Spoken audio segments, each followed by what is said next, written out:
That can be a paper, that can be a speech, one of those two. Everyone in here will compete in doing the display boards, but you don't have to worry about being on that. That's going to be a required part of your project next semester. And we're going to, what are you looking at me like that for? You're so upset. And the t-shirts, you have the Lily face, same face she makes. Dang. And the t-shirt competitions as well. But I highly encourage, if there's anybody in here that is willing to write a paper and or do a speech, do not sit on this opportunity. If you knew anything about last year, Aaliyah and Jalen both got job offers and other speech opportunities as a result of them doing the speeches at TSRT. I told y'all how Aaliyah got a call from the CEO of that memo machine, directly from the CEO, and he told her as soon as there's a facility here in Houston, she's got a job to work there for representing their product. So guys, you never know, something so small like a speech or a paper, how it can enhance your career and just set you up for a lot of success down the road. So take advantage of it, think about it. If you have even just an inkling of interest, let's talk about on Tuesday, and I'll start setting you all on the road to get that done. The paper, you're pretty much going to be doing that on your own time, which I will help you and help you critique that and master that paper and make it something beautiful you're proud of. The speeches, I'll have you start doing the research, and you'll be pulled out of clinic during the spring to come here at Forness and actually work on that project here on site with us, so we can drill you on speech tactics and get you ready to do that speech in front of that live audience. So think about it, guys.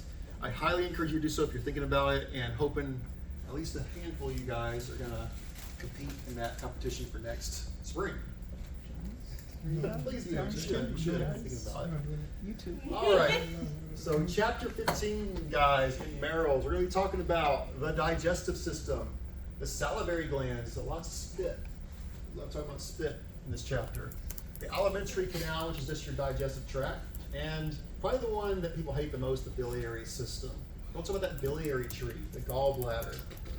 Things like, has anyone seen a cholangiogram by any chance? I don't think they do them at Harris Health much. ERCPs are cholangiograms. Yeah. You've seen a few? Mm-hmm. They're very rare at Harris Health, but very fascinating, where we light up that biliary tree. It actually looks like a tree. It's very pretty, but some complex anatomy that we have to review. So let's start with our anatomy, guys. So this is going to be review, but there's going to be a lot of new concepts added to what you already know from way back in that first semester when we talked about the abdominal organs. There we go. This should look very familiar. Does anyone remember that from last summer? I mean, a summer or two, what? Yeah, a year ago. Over a year ago when y'all were juniors. See. Because it's the same thing. We have the accessory glands and we have the actual digestive tract itself. Oh, TVs, I'm sorry. Thank you. Make note, we have these accessory glands that aren't actually directly part of that digestive tract, but they aid in the actual digestive process. That includes our salivary glands, of course, where it all begins, the liver, the gallbladder, the pancreas, and the spleen, all accessorizing the digestive process. Yes? Are you sharing only the syllabus still with Sindhu, or the actual slideshow? Thank you, Jay. I think I am only sharing the Word document. Sorry, Sindhu. Let me try that again. There you go. Thank you, Jay. You're welcome. All right, and then of course, a term we didn't see last time we talked about digestive tract, because we just called it the digestive tract. Another term, and I want you to write this down and remember it, it's also called the alimentary canal. So if you see that, you're simply referring to that digestive tract as a whole. And digestion begins where, guys? You remember? Now. Which we actually call the oral cavity. It ends where? Not the rectum, actually. It ends at the anus. Anus. Anus, yes, the anus. I'm glad y'all said that, because people will often say the rectum, but rectum's actually just before the end. It's the anus where the actual termination point of digestion occurs. What did you say that was the same as? Alimentary canal is another way of saying digestive tract. So this is pretty simple. This should all look familiar. We're going to add a lot more to this anatomy you see here on the left side, or the right. Your right. My left. Your right.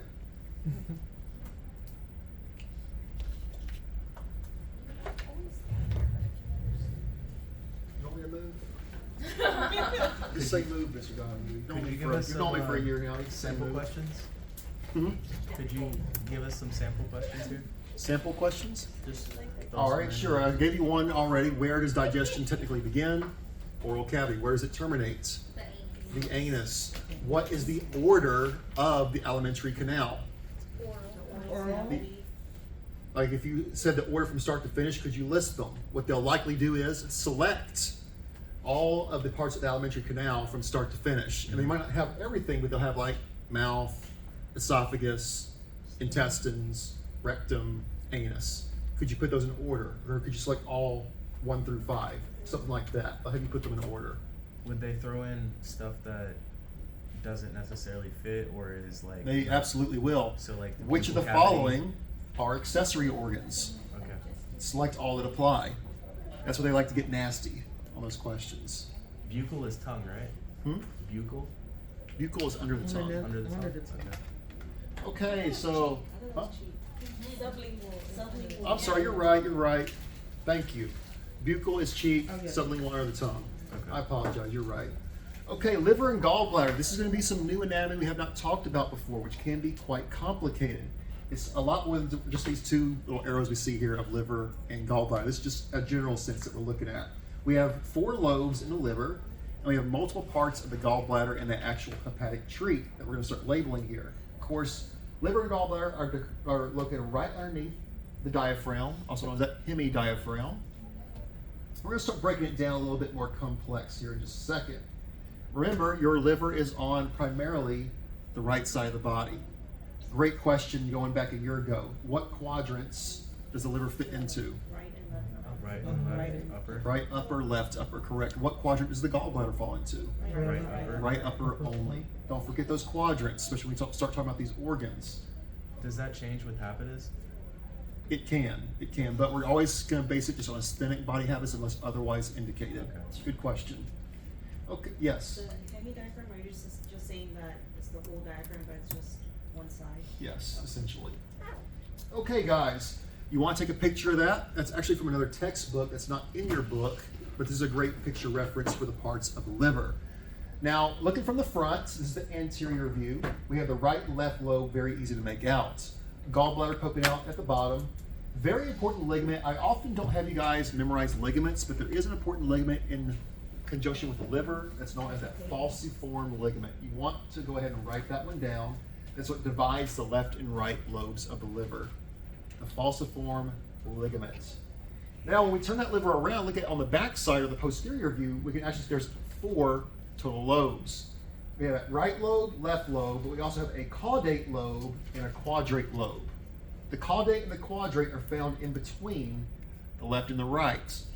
Caudate being the superior portion, quadrate being the inferior portion. And then nestled in the middle, there's that little gallbladder. Inferior vena cava also travels through the liver. That's close to where my wife's injury occurred that I told you all about. In the IVC? Mm-hmm.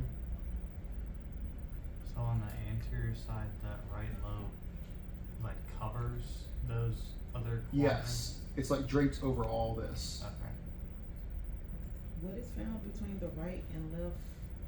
The other 2 lobes, we have the caudate lobe and the quadrate lobe. Caudate being the superior portion, kind of like caudal Mm-hmm. towards the head. Quadrate being the inferior portion. Okay, gotcha. Caudal Caudal is towards the the head? Towards the feet. Well, I told y'all, thank you. Yeah. So don't follow what I just said. I just Now, see, this person way back in the centuries ago that came up with this name, why did he call that the cephalic lobe? Yeah, that's what I'm saying. I was just. Like, what was this person So- thinking? What a So troll. what is the caudate superior? It even got me. Hey, Which one remember? is superior? Caudate is superior. Okay, that's the only thing I wrote Caudate down is anyway. superior. So- I was thinking like caudate, cephalic, yeah. You can think Thank you for correcting that. caudate comes first in the alphabet before quadrate. Oh, there you go. Caudate before quadrate. That's better. I like that better. Yeah. And remember, Seriously, crawdad this is guy, like crawdad. whatever, all these Latin words. What a troll. Seriously. What were you thinking, man? Come on. It was green. Greek, Latin, I don't know. Whatever he was. So all we I don't like him. He was Greek. Whoever he is, I don't like him anymore. They have names like all we have to know is the quadrant. You gotta know all 4. Left, right, quadrate, caudate. There's 4 lobes of the liver. We can see 2 from the front. We can see all 4 from behind. Oh, okay. What Got was- it? Yeah, and then those 2 are between the left and right. Correct. Falciform ligament is also dividing primarily the left and right lobe. Do we need to know the accessory vein? Accessory vein? Yeah, so below inferior vena cava, there's a No, little. no. No? When you get to CT, yes.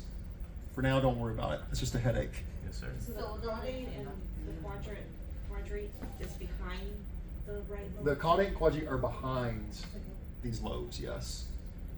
Really, they're just behind technically Just the right lobe. So the quadrant is next to the gallbladder? Correct. So, You can see four from no. So the behind. liver So has 4 You lobes? see 4 from behind is a posterior view. So 2 from the front, 4 from behind. so on the anterior portion, Mhm. you can see the, And rip this liver falciform out and show ligament, y'all. right? I'll pass this around so y'all can look. So the liver has See what I'm 4 talking about. lobes? Yes, it does. Liver sits right here, guys. 2 lobes in the front, right and left. If I look at from behind, then we can see all 4 of the lobes. That's what this view is right here. Oh, okay. So right over here, left here, caudate, quadrate, right? And then of course there's that gallbladder. I'll pass that around so y'all can look at it. So you can see the, falciform ligament on the anterior side, but not on the posterior You can see side? on both. Can you? Oh, okay, so that's it, But- that little skinny. Just know it, basically that's the division, the main division of the right and left lobes. Going to ultrasound, you'll learn way more about that falciform ligament. Okay, let's start talking about the bile. Yeah, I told you, afternoons, man. I don't know what's gonna come out of my mouth. Bile root. This is a very important chart you want to put a star by, guys. There's a lot of questions that come from this right here. This is the path of bile as it enters the small intestine. It's gonna start in the right and left hepatic ducts. Where are those located? Well, there's your key word there, guys. When you see hepatic, what's that make you think of? Liver. Liver. Right and left hepatic ducts start near the liver. They're connected right here. Excuse me. It flows into the common hepatic duct. They come together. So they start right and left. They join to form the common hepatic duct. It's going to travel down here. And all this bile in the gallbladder is going to transfer from the gallbladder to the cystic duct and meet everything that just came from the liver. They're going to come together. So you got fluids flowing here, fluids flowing out here. They meet right here by the cystic duct. Keep going down to the common bile duct as it gets near the pancreatic duct and dumps into the duodenum. So we start all the way up in the liver. It flows a short distance all the way and dumps in the duodenum. That's going to aid in that digestive process with the bile. Make sense? Know this order right here that you're seeing in this chart. Does the junction between cystic duct and hepatic or common hepatic duct have a name? No, it does not. So basically, cystic duct just attaches right here. And once you see cystic duct, it becomes common bile. Okay. Yeah, so hepatic duct is only from the right and left to the cystic duct, and it becomes common bile duct. Pancreatic duct, of course, that's what comes from the pancreas, also known as the duct of Wirsung. We'll look at this closer in the next few slides here. So that's where insulin and stuff comes into play? Mm-hmm.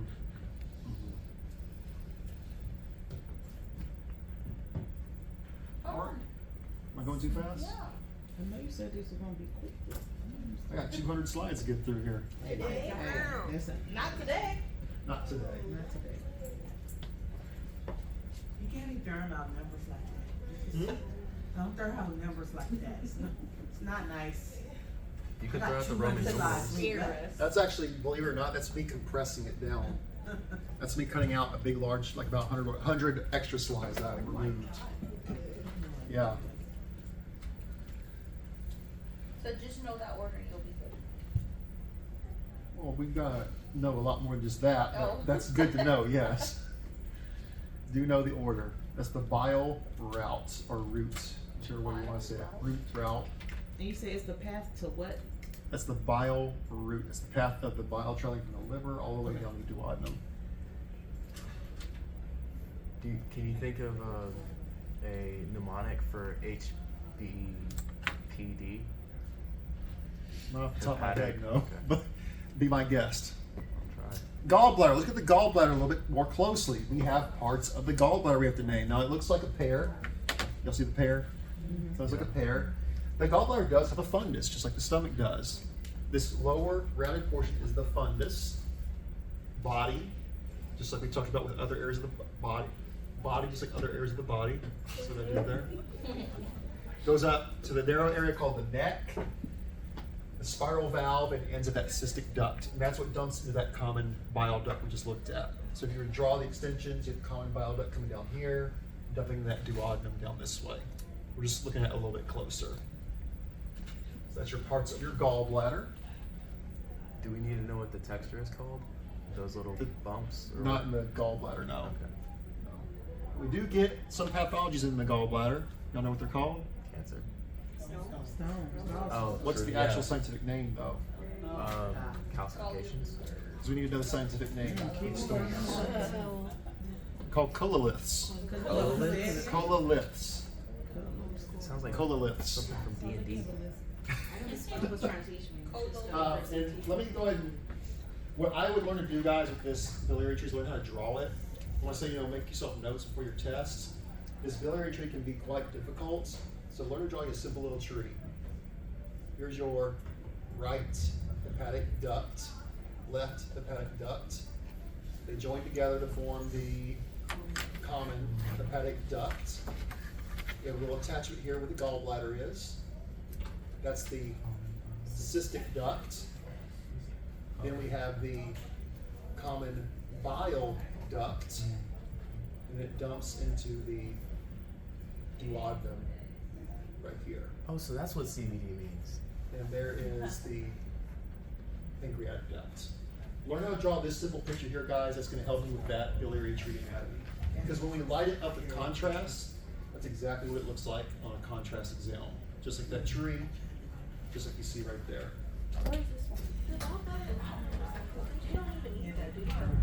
People get them removed. Now you actually have to. Yeah, I got You have to mine. like take pills and things to supplement. Mr. No, Donahue, I ain't back got up a no little bit. papers, Oh, sorry. but I got mine. I'm just all up in everybody's way today. Well, Where is this from coming? Oh, yeah, now, yeah, go Where's the ahead. what? I'll send it to you.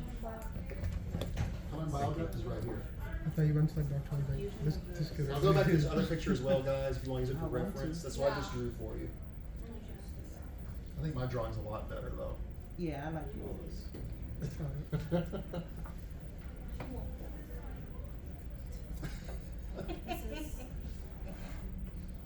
So the What you saying, pancreatic duct, Doug? is that coming from the pancreas? No, that's you. Yes, yes it is. So this is not going to the pancreas, No it's point. got its own fluids coming down, meeting right here. We don't talk much about the pancreas in x-ray though, that's more of an ultrasound topic.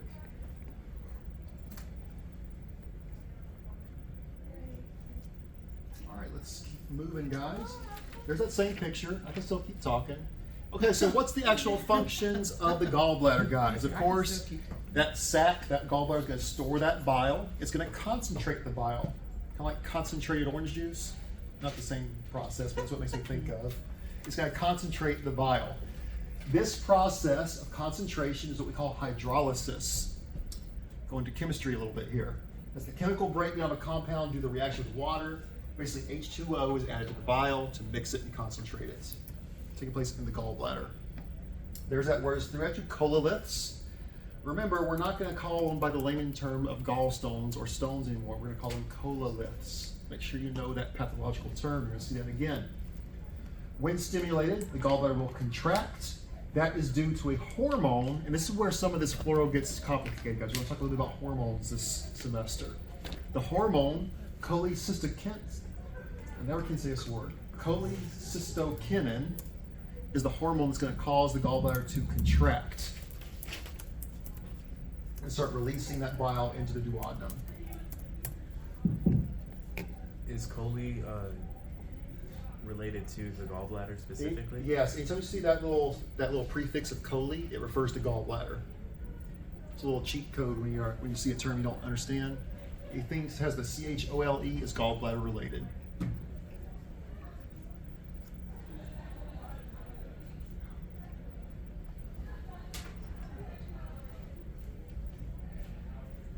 So people, it means it's basically the bile's combining with H2O to concentrate it to make it function better, as it should. What's an example of a concentrated substance we use, guys? Like bleach. Like, not bleach. also What am I honey. trying to think of? Honey. Honey's concentrated, but we eat honey. You want to be eating no bile. I think it tastes very good. Bleach is concentrated, right? Yeah. To work, be more powerful, right? Same process, making the bile more powerful, making it do what it's supposed to do. You don't want it to be watered down, you want it to be just right. You know, it adds So water. instead of breaking down water, right? That's right. Mhm. What do you mean contraction when stimulated? Or you haven't gone there? I'm sorry? Contraction when stimulated? You haven't gone there. Yeah, that's the hormone that causes the contraction. Cholecystokinin. Cholecystokinin. Cannot say that word. Cholecystokinin. Can't say it fast. Try to say it fast, it's tough. Say it 3 times fast. Cholecystokinin. Alright, I just suck, okay. You're making me feel bad now. So it causes the contraction of the duodenum or of the. So, that's a little confusing the way it's written. It causes the contractions to allow that hormone to, I'm sorry, it's a hormone, let me reword this for you because I don't like the way it's worded. It's a hormone that causes the bile to be contracted into the duodenum. Okay. That's worded very badly, I'm sorry. It's what's going to cause the actual stimulation to cause it to have the peristalsis to move it. You asked. People have a deficiency in this hormone sometimes. That's why their gallbladder stop working. That's a hormone to move the bile into the And duodenum. from the gallbladder to the duodenum. Mr. Donahue, you asked about concentrated things in IR. We use heparin. Use what? Heparin. Oh, heparin, right, and that's concentrated. Absolutely right. What is blood thinner? Kind of. It's an anticoagulant. It's like a, huh? Just to make sure I got it, the last bullet is a hormone to. That hormone is basically what's gonna move the bile from the gallbladder to the duodenum via contraction. So that's the CCK? CCK, C. the word I cannot say. What did I say C? Okay, let's look a little bit closer, guys. We have some ducts that we do need to label. God. This is a very, I told you it's gonna be a lot of anatomy, guys. We're getting closer to the duodenum now. Here's that pancreatic duct. Here's that common bile duct. What we have, this ampulla, the hepatopancreatic ampulla, also called the ampulla of Vader. Not like Darth Vader, but the ampulla of Vater, not Vader. That's an important landmark. Don't start questioning. Huh? Don't start questioning. We have the hepatopancreatic sphincter, which is also called the sphincter of Oddi, or Odie. I don't know if it's Oddi or Odie.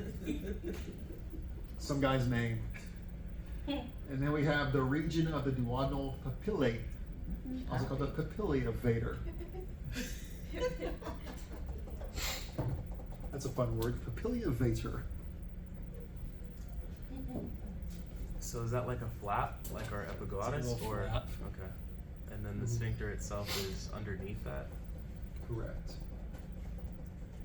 That arrow actually should be more so To right the here. middle, right? Yeah. So which one is the flap? These are the papillae of Vader.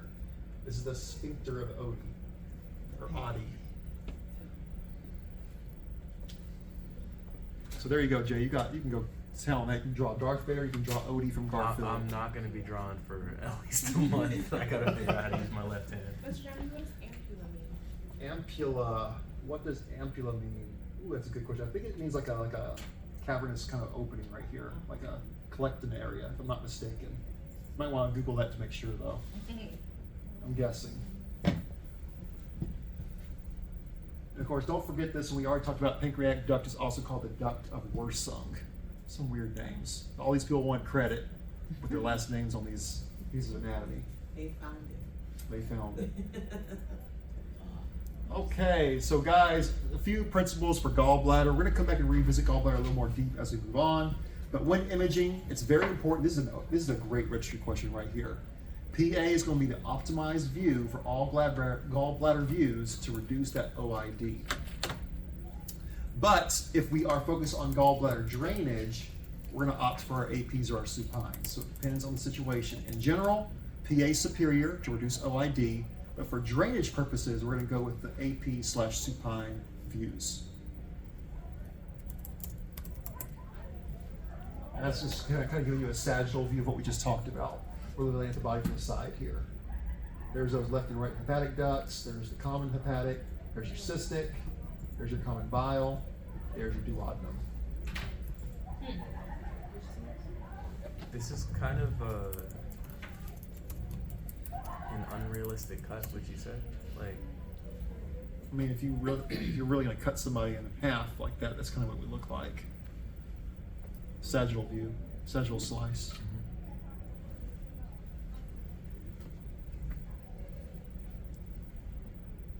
All right, that's what it's going to look like on X-ray, guys. Can we name what those letters are pointing to? Let's try. First, I'm going to actually point to the bottom of the gallbladder here and ask you, what is that? Fundus. That's the fundus. Yes.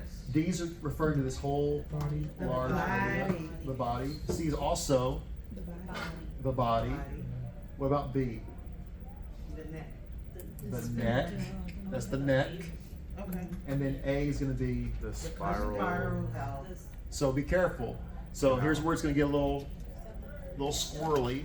That spiral, you're only going to see on a diagram, not on an X-ray. So then, So that's just going to be the cystic duct. Cystic duct. And you can't really see it, but here's cystic duct, and then the common bile duct's going to go down this way. You can go up, here's your common hepatic, and your tree's going to go on each side up here. I got some more pictures coming up, though. Oh, don't change it, hold on. Sorry. All right, thank you. Yes. This picture right here, the neck is like on the edge, not inside. Shamika, can you send that to Gretchen? It's the narrowing area. That picture just- So Yeah. on an X-ray, when you Running see it away. narrowing, Yeah. that's the neck. Okay. And then the thin tube's gonna be the cystic duct. Remember, the models and X-rays are gonna look slightly different. Well, what's this position, Hmm? X-ray wise? This position is an oblique. Do you know how I can tell? The sky. Very good. Oh, I learned something. Yes, that's exciting. I can still see your Scotty dogs. Hallelujah.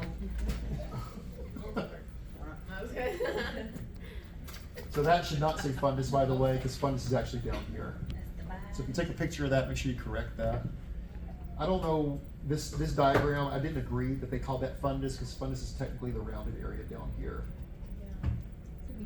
So it's the curvature? It's the curvature. I thought it was the lining. The lining. Yeah, they say. No, we're not talking about lining. Don't worry about the lining inside the gallbladder. We're not gonna worry about that. We will worry about that on the stomach, though. The little root The gauge. arrow has it on the line, like on the On back the side. diagrams, it was on the bottom part. It's where it's curving towards the bottom. There's the tree. Do y'all see the tree? Yeah. It looks like a tree, right? A biliary tree. Cute little tree. Cute little bonsai tree. A gallbladder bonsai tree, yeah? Okay. So what is letter B, guys? The Look left at your hepatic chalk, duct? look at the marker board. Left hepatic duct? Left, your lefts and rights, very good. Left hepatic duct. A is what? Right hepatic duct? Right hepatic duct. What is C? Common hepatic Oh, yeah. Oh, common. Careful. That's the common bile duct. That's the common bile. So that was tricky because you can't really see the gallbladder, but the gallbladder is actually right here in this area. Okay, okay. So the common hepatic is going to be very short. It's gonna be at this time. Common bile is going to be longer. So Going the down common this way. hepatic is above that common bile. That's actually the cystic duct right there poking out that you see. Which one is shorter? So, The common hepatic. Common hepatic is going to be shorter. And way it too should much be fun above over it, there. right? What are they doing? They're doing some kind of, well, I'm not going to tell y'all. oh, It's- Don't worry about it. We wanna know. They're, pizza party. Yeah, that's don't worry about it. Letter D, what do you think letter D is? You got strippers in there. Letter D. Yeah, Letter that's D. what we do. Pancreatic duct. Do what? D. Hold on. Is that the? So this, I want you to Cystic? correct this. This is not common hepatic duct. If you're going to take pictures, this is common bile. Oh, so that's the common bile duct. And this is Cystic not duct. cystic duct. Those This is good guys. actually, does anybody know what this actually is? Poo. Yes. That would be the. Barum. The duodenum? Is that the That's actually duodenum down there. You can tell by the feathery appearance you see So right where's the here. pancreatic duct? Hmm? Yeah. Where's the pancreatic? So I'm glad you asked that. So on X-rays, especially Florida, we're not going to see pancreatic duct. We don't worry about pancreatic. We don't worry about pancreas in X-ray. That's an ultrasound exam. So I'm actually gonna don't take a picture of that photo. Let me fix that before I send that to But you. what was C? What did you say C was? No? C is the common bile duct. You said he's the power points? No, see, when I see on this picture though, So what was D? What would D would be? D would be, well, do you remember what it's called? What's that connection from the common bile to the duodenum? Ampulla of Vader. Vader. That'd be the Oh, really? ampulla of Vader right there. And then duodenum, which will curve like this. Okay. Mr. Donahue. I'll fix that. Yes. So on that last You need a image- break. I'm only just getting started. What you need a break for? Huh? On that last What's your image, question? Could you go back to that last image real quick? The pancreatic duct would be somewhere like. Yes, it would. So it would be going this way, over Okay. here. But you can't see it on. Well, we don't introduce barium into that duct in X-ray, so Right. we're not going to see it. All right, let's start breaking down the alimentary canal. We'll take a break from the biliary tree for a minute. I'll give you all a break in just a minute, I promise. Talking about the alimentary canal, we're talking about that digestive tract once again, guys. So, musculomembranous tube, it starts in the oral cavity / the mouth, ends at the anus, and here's everything in between. Of course, you already know there's a lot of labeling of these parts in between that we'll start describing in far more detail. Of course, oral cavity, starting at the mouth, followed by, do y'all remember the pharynx? Pharynx overlaps with what other digestive area? I'm sorry, what other organ area? The pharynx is synonymous with not only the digestive system, but what else? Respiratory. Respiratory or breathing. So we have a pharynx with the airflow, we have a pharynx also that aids in digestion, they overlap. Now it's not written here, but after the pharynx is a short area called the larynx, which is where our voice box is, also where the epiglottis is that closes off, the trachea where we swallow. Esophagus to stomach, small intestine, large intestine, of course, terminates at the anus. Once again, know the order of this here, guys. Know how to put that in order. A great number of questions can come from that right there. You said this was the hardest chapter. Oh, it's about to get way more complicated. No, no, You no. saying it's too easy yet? No, I'm just trying to. Okay, thought you were saying it's easy. The positioning's what's kind of complicated. So if we pass this exam, then we should be good for the rest of the semester. I'm not gonna say that, but you'd be in a good spot.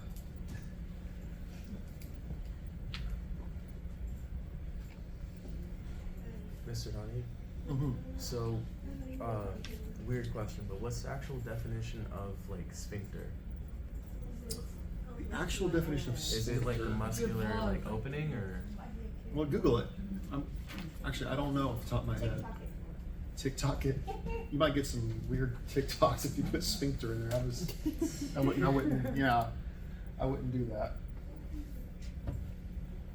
It's like a muscular opening, something. Did you Yeah. Google it? No, not yet. I'm curious now. Look up the definition. Where we start all these components.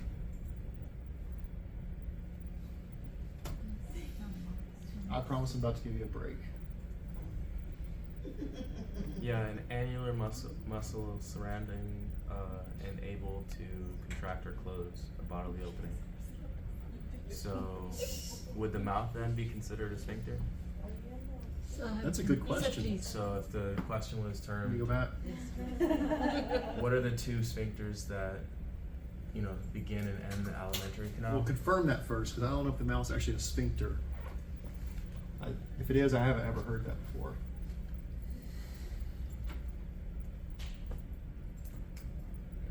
We're about to get to some interesting vocabulary words on the next slide. Some great words to throw around the Thanksgiving table when you're enjoying your holidays upcoming in November and December. Because we do a lot of eating, so the term for chewing is not chewing, it's actually mastication. So you can say you're masticating that turkey. That sounds really bad, That sounds low. but it's an accurate term. Yeah, You know what? Look that up on You're TikTok. masticating a turkey, you drink and swallow, you deglutate that turkey. There's your next term. So you're adding saliva? Swallowing is deglutation. Swallowing. Deglutation. When you swallow, you're deglutating. It- That sounds so crazy. Huh? I'll laugh every time I say that. Yes, Huh? chewing. Chewing is mastication. Oh Lord, I can't. Swallowing is deglutition. You know those two terms. And of course, peristalsis, you already know, that's the muscular contractions pushing the food throughout that alimentary canal. So you know when that turkey's really dry, say, I can't masticate this turkey. Yeah, but what you I doing need, at the I need table? some I need some tea to deglutate it. I mess with my family all the time with that stuff. It's They're used to I it. have too much fun. Now, of course, to aid all that, we have salivary glands, or your spit. That is formed by three main salivary glands. We have the parotid, submandibular, and the sublingual salivary glands. That's, of course, going to help mix that food and aid in you swallowing and digesting that food. In that deglutition while you masticate. Oh. Yeah, I'm just using the scientific terms. Don't judge. You said helps to aid. You can do it. Come on, Mr. Donahue. Get You, it, got, get it. Now we'll take a break, okay? you said it helps I'll to let you take a break helps on and that aid to chew and swallow. The salivary glands help aid chewing and swallowing. We're gonna break that down on the next slide. But y'all can go ahead and take a break if you need to. Take a 15-minute break, guys. Oh. Come back at 3.